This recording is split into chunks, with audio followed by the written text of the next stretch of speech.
Assalamualaikum warahmatullahi wabarakatuh. Selamat pagi teman-teman semuanya. Bagaimana kabarnya hari ini? Alhamdulillah, luar biasa teman-teman, masih semangat ya, masih pagi, jelas teman-teman harus semangat ya. Nah, materi hari ini saya akan menyampaikan tentang pengembangan 6 aspek perkembangan anak usia dini.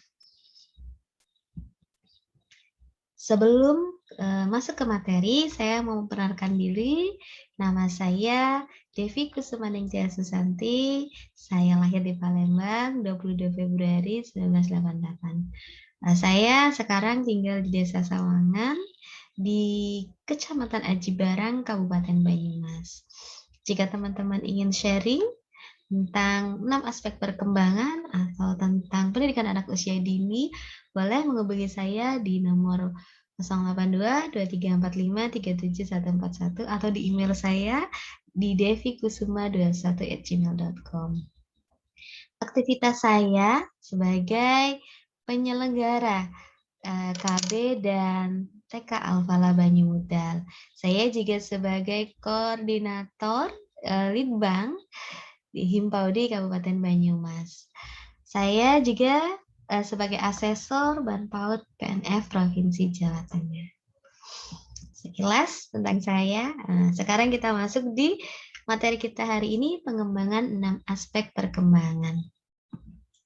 Teman-teman tahu kompetensi apa saja sih yang harus kita miliki, yang harus dimiliki oleh pendidik PAUD? Ada berapa kompetensi? Iya, ada 4 kompetensi, yaitu kompetensi pedagogi, kompetensi profesional, kompetensi sosial, dan kompetensi kepribadian. Pendidik PAUD wajib punya 4 kompetensi ini. Nah, dalam pengembangan 6 aspek perkembangan ini, ya, kompetensi yang paling dibutuhkan yaitu kompetensi pedagogik dan kompetensi profesional. Kompetensi pedagogik, kita dapat merancang kegiatan pengembangan anak usia dini berdasarkan kurikulum. Subkompetensinya apa saja nih? Memilih sarana, membuat media, dan pengembangan potensi dan kreativitas anak. Untuk kompetensi profesional, kita harus merancang berbagai kegiatan pengembangan secara kreatif sesuai dengan tahapan perkembangan anak, yaitu dengan merumuskan tujuan, kemudian menganalisis pengembangan, memilih materi, dan mengorganisasikan kegiatan pengembangan secara kreatif. Nah, merancang aktivitas pengembangan ya, itu harus mengacu pada kurikulum sesuai dengan kebutuhan karakteristik dan tahapan perkembangan anak, melalui kegiatan bermain sambil belajar, dilakukan secara kreatif, dan menggunakan sarana sumber belajar dan media belajar. Tujuan dari pengembangan aspek perkembangan ini, ya teman-teman ya, nah, tujuannya kita harus bisa menyusun program dan aktivitas pengembangan, kita harus bisa memilih metode dan strategi pengembangan yang tepat, kemudian merancang media dan sumber belajar, dan kita juga dapat menata lingkungan, ya.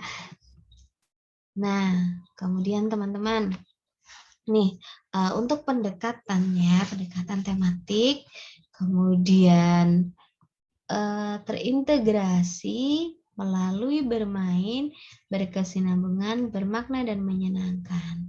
Ini merupakan prinsip pengembangan aspek perkembangan. Pendekatan tematik, kita harus bisa membuat kegiatan, ya, membuat aktivitas, ya, berdasarkan tema-tema. Kemudian terintegrasi, harus menyatu, ya, harus menyatu antara tema dan aspek perkembangannya. Kemudian melalui bermain, nah kita harus bisa menentukan aktivitas yang menyenangkan ya. Ini tadi ya, melalui bermain kita bisa menggunakan ragam main ya. Kemudian berkesinambungan, berkesinambungan ini bisa dilakukan secara berulang-ulang. Kemudian bermakna dan menyenangkan. Kegiatan tersebut harus bermakna dan menyenangkan agar peserta didik dapat tumbuh dan berkembang sesuai dengan usianya.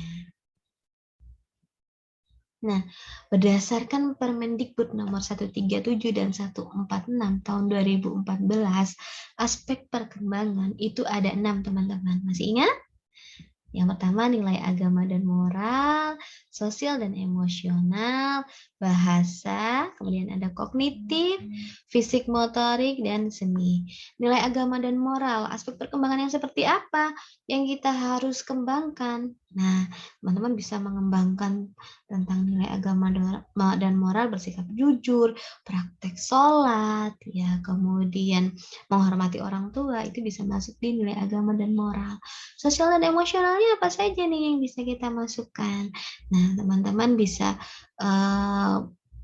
memberikan dukungan, ya, orang tua bisa memberikan dukungan dengan bersama dengan pendidik di kegiatan sosial emosional ini. Seperti apa? Seperti misalkan disiplin, kemudian budaya mengantri, itu juga bisa dimasukkan di sosial emosional.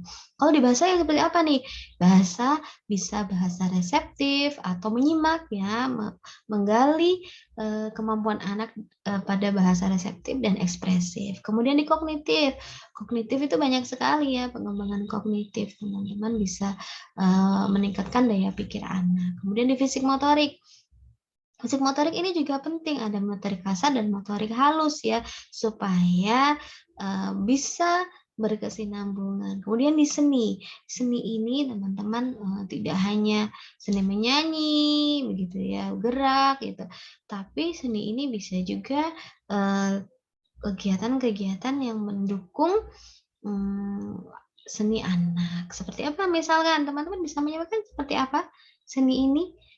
Nah, menggambar bebas, melukis itu bisa masuk di kegiatan seninya. Nah, tugas teman-teman nanti membuat contoh dan aktivitas seragam perkembangan anak, ya, sesuai aspek perkembangan ini.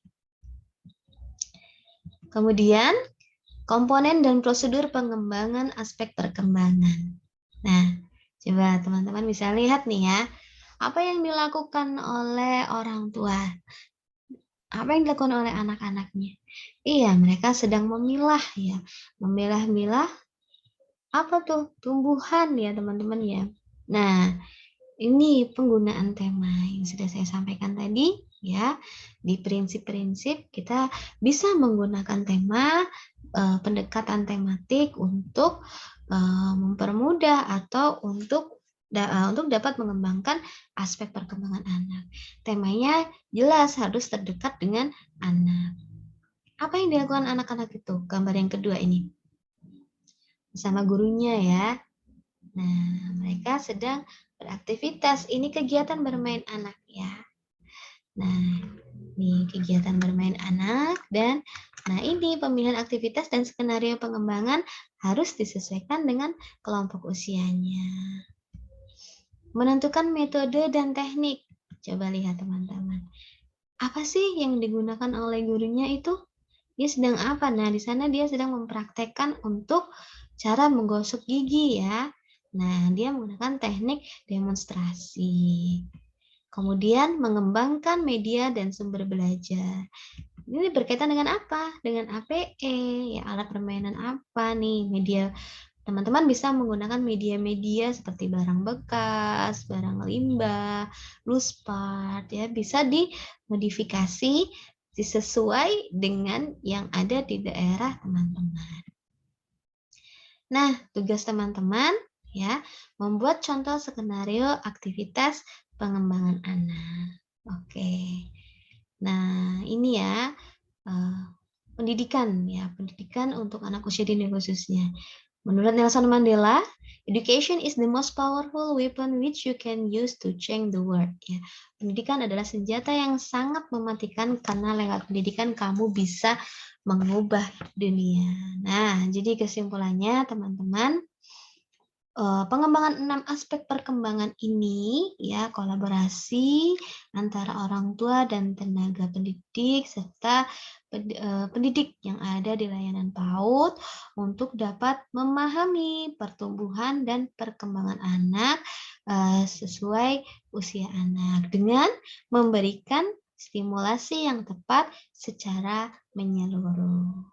Nah, itu saja, yang bisa saya sampaikan teman-teman untuk materi kita hari ini. Mudah-mudahan teman-teman dapat mengaplikasi di, lembaga teman-teman semuanya, ya.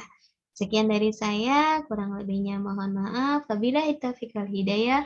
Wassalamualaikum warahmatullahi wabarakatuh.